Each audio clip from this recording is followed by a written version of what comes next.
Tell us about a time when you were glad you read the paperwork before signing it. Some time ago, our school got Wi-Fi. When I first tried to connect to it, I noticed that the terms of agreement stated that the school could take my phone and examine its contents. I decided I didn't need that, so I still don't use it.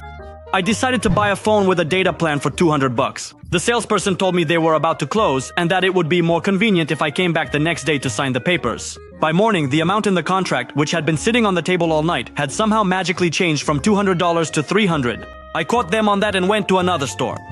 My wife and I went to the dealership to buy our first car.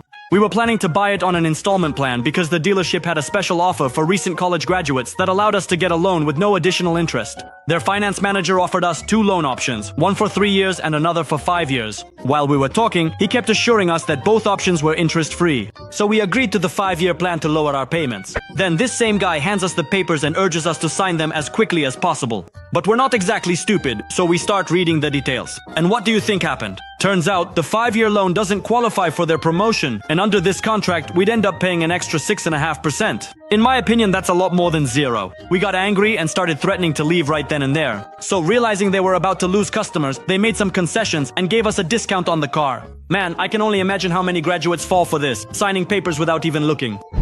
The guy who rented me the apartment let me move out a month before our contract ended because he already had another tenant lined up. To do everything legally, all that was needed was my written consent to move out early and a single document that would amend the terms of the original contract. When he brought it to me to sign, I decided to read everything carefully because I knew the guy had done time for fraud not too long ago. And it was the right call because I found a clause stating that if something went wrong with the new tenant, I'd still be on the hook and would have to keep paying rent, even though I no longer lived there.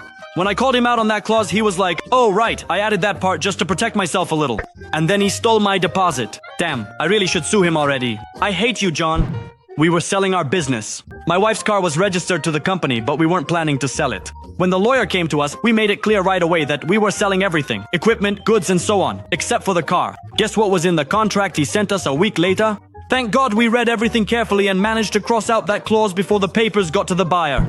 I found a job 350 miles away from home, family, and friends. The terms were simply excellent. The interview went great. Plus, I happened to run into a guy there whom I had worked with many years ago. Everything seemed so awesome that I even rented an apartment in advance, just minutes away from work. Officially, I was already hired. All that was left was to sign.